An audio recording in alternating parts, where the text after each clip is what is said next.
He gave the world the trial of the century and a police chase that left Hollywood's versions in the shade.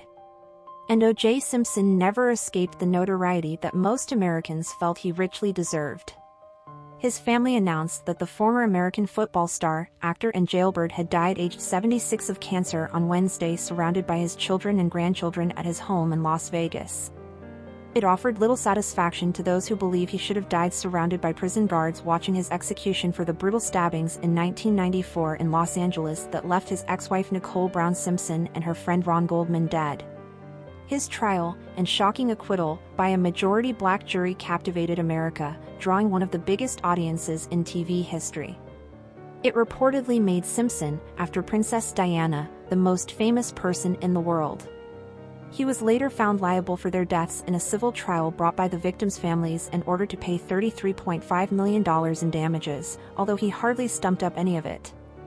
Instead, he moved to Florida, where after struggling to cope with his pariah status he turned to crime and eventually served a prison sentence for kidnapping and armed robbery. In 2006, he compounded the fury that many felt over his acquittal, one that ignored a mountain of evidence, by writing a book, If I Did It, Confessions of the Killer.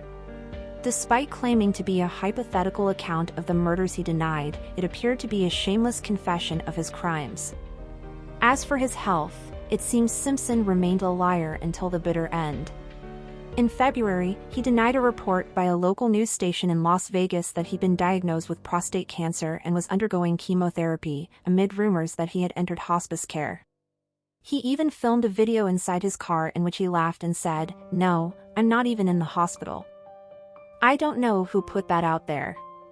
News of his death inevitably took Americans back to the mid-1990s and a trial of one of the country's biggest black stars for killing two white people that was dominated by the issue of race. Simpson was found not guilty following one of the longest trials in U.S. legal history by a three-quarters black jury drawn from a community seething over the acquittal of L.A. police officers involved in the savage beating in 1991 of an African-American, Rodney King. While a large majority of white Americans has always believed Simpson was guilty, 69% of black Americans considered OJ an innocent victim of racism at the time. Even today, polls show roughly half still believe that. His huge popularity as a black role model, who seemed to have transcended America's racial divide, goes some way to explaining the hugely contrasting attitudes towards him. The child of a broken home, he grew up on a grim housing project in San Francisco, so poor that he developed rickets and had to wear steel braces on his skinny legs. His father was reportedly a well-known drag queen who later announced he was gay and died from AIDS. In an astonishing reversal of fortune, Simpson went from miserable beginnings to becoming one of the country's most celebrated American football players. In 1973, when he was a star of the Buffalo Bills team, he was named the NFL's most valuable player. "All my life I've been a runner," he boasted, prophetically, 2 years later. He supplemented his fortune as an actor in Hollywood films such as The Towering Inferno and Capricorn 1, TV shows and in commercials, as well as lucrative sponsorship deals that played on his apparent personability. However, his private life was less glittering. He had 3 children with Marguerite, the high school sweetheart who became his first wife. The youngest, a daughter, drowned in the family's swimming pool aged just 2 years old. While still married to Marguerite, he met the stunning Nicole Simpson in 1977 when she was waitressing in a Beverly Hills nightclub and they started an affair. He divorced Marguerite and married Nicole in 1985, 5 years after he'd retired from professional football. The marriage lasted only 7 years, during which time they had 2 children. Simpson complained of his jealous rages and repeatedly called police to say he had hit her. After a particularly serious incident on New Year's Day 1989, she was found badly beaten and half-naked, hiding in the bushes outside their home and sobbing that he was going to kill her. Such was his celebrity that Simpson, though convicted of spousal abuse, was let off with a fine and probation. The violent confrontations continued even after they divorced in 1992. 2 years later, on June 12, 1994, Ms. Simpson, then 35, and her friend Mr. Goldman, 25, were attacked outside her home. She was almost decapitated with a knife while Mr. Goldman was also savagely stabbed. The murder weapon was never found, but the police discovered a bloodied golfing glove. Simpson, 46, was a keen golfer, at the scene, and various pieces of evidence such as hair, blood and fibers that pointed investigators towards Ms. Simpson's notoriously combustible ex-husband. Police also found blood on his car and discovered a glove, also covered in blood, in his home that matched the one found at the scene. Simpson attended his ex-wife's funeral with their 2 young children, but 5 days later was charged with the murders. He went on the run in his white Ford Bronco SUV, a friend and ex-teammate named Al Cowlings driving as Simpson sat in the back, pointing a gun at his head and vowing he would commit suicide. The painfully slow, 60-mile chase along the highways of Southern California that ensued as he was followed by a convoy of police cars was famously captured from above by news helicopters. TV networks canceled their usual primetime programming as more than 95 million Americans tuned in to follow the 90-minute drama. Highway bridges were crowded with spectators who turned out to watch the cavalcade. No attempt was made to stop Simpson's car, and he eventually returned home, where he was arrested.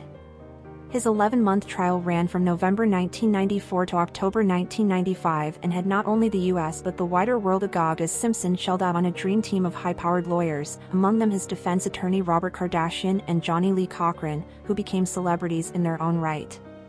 He needed them. Prosecutors had compelling evidence linking everything, from blood and hair strands to shoe prints and carpet threads found at the crime scene, to either Simpson or his home. DNA tests confirmed that the bloody golf glove found at his home matched the one left at the crime scene. Prosecutors presented a list of 62 incidents in which Simpson had been allegedly abusive towards his ex-wife. The defense, however, played heavily on this being a racially motivated prosecution and was able to bring up the history of racist remarks of one of the police investigators, Mark Furman. It argued, without proof, that the detective had planted the second glove. It also emerged that photo evidence had been lost, while DNA had been collected and stored improperly. Police admitted they had entered Simpson's home and found the missing golf glove without a search warrant. Simpson's team were also helped immeasurably when, asked by the prosecution to try on the golf gloves. Simpson struggled to do so as they were apparently too small. "If the glove don't fit, you must acquit," defense lawyer Cochran memorably told the jury. And they did, deliberating for only 3 hours before the trial ended with a verdict of not guilty.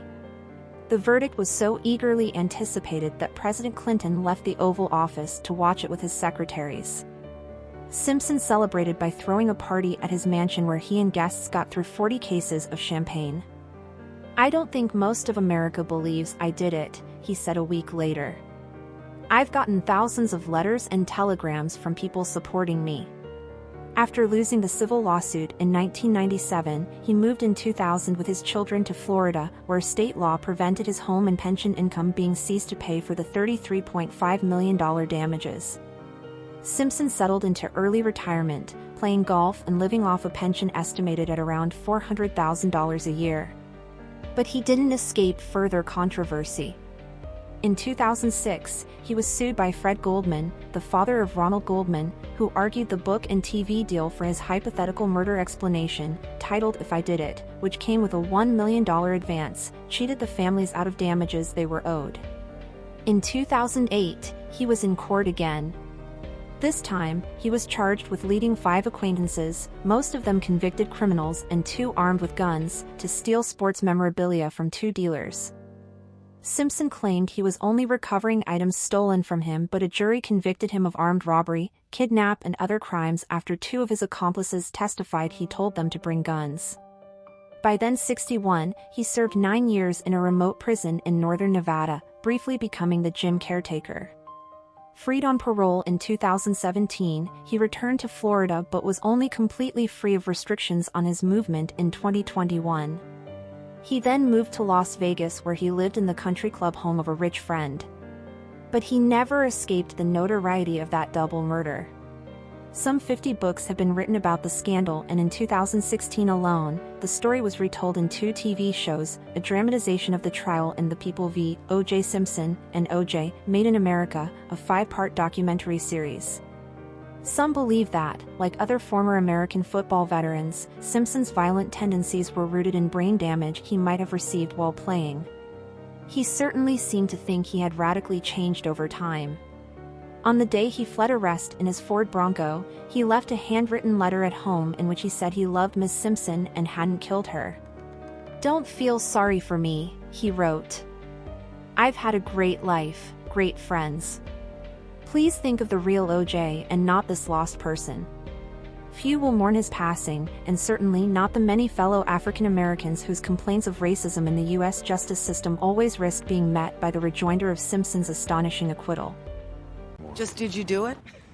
No, I didn't. Nope. Did not do it. After we finished filming, OJ said to me that he had a surprise for me, and I genuinely was surprised. I think it was his idea of a joke, and this is it. Thank you for watching.